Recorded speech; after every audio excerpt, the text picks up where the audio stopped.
Devastating food shortages afflicting several parts of Africa. Nigeria, South Sudan and Somalia are being especially hard hit, but food insecurity is also on the rise in other parts of the continent. The most immediate reasons for hunger are drought, crop failures and conflicts. But as VOA senior analyst Jeffrey Young reports, there are governmental, political and even ethnic factors that amplify the problem. In the second of a three-part VOA series, the underlying story of South Sudan's hunger is examined. South Sudan's nearly 6-year-long existence has been torn apart by fierce domestic political infighting that has now grown into a civil war. Caught between the forces of President Salva Kiir and ousted First Vice President Riek Machar are the people. And now in the midst of that fight, an ever-growing number of them are in the grips of famine. This conflict's contribution to South Sudan's growing hunger is discussed via Skype by NGO Oxfam's Senior Policy Advisor Scott Paul. Governance and domestic politics have a huge impact on people's food security. In the first place, they're responsible for creating or alternatively resolving the conflicts that create obstacles to people's access to food. Famine was declared in parts of South Sudan in February by the United Nations, which said then that at least 100,000 people were facing starvation, with 1 million others close to it. The European Union says that nearly 5 million people, more than 40% of South Sudan's population, are what they term as severely food insecure.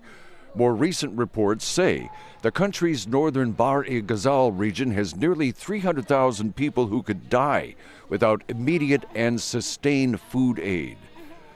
This spreading hunger has been the direct result of the clash between Kiir and Machar, which began in December 2013. Some 300,000 people are estimated to have been killed, while more than 1.8 million of South Sudan's population have become internally displaced, with another 1.5 million now refugees. People driven off the land by this conflict are not growing crops. That's a critical factor amplifying food insecurity in South Sudan, according via Skype to research organization Chatham House researcher Ahmed Soliman. I think certainly it has been from the effect that it's had on citizens in different parts of the country.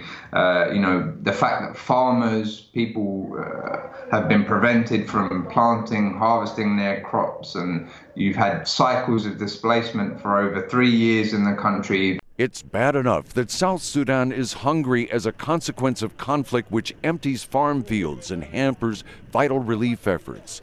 But the situation has been made even worse by the use of food access as a reward or punishment. That's detailed by Center for Strategic and International Studies Africa Director Jennifer Cook. It appears at this moment that the South Sudanese government is using food deprivation as a weapon to depopulate and demoralize the areas where its opponents are most prevalent.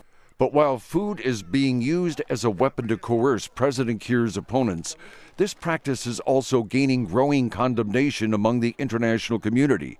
Again, via Skype, Oxfam's Scott Paul. The weaponization of food always comes back. It always ends up being widely publicized, and everybody loses. But it's still a really unfortunate tactic of war. Chatham House's Ahmed Soliman says that the fight between President Kiir and Riek Machar to control South Sudan and its oil riches leaves little room for reconciliation.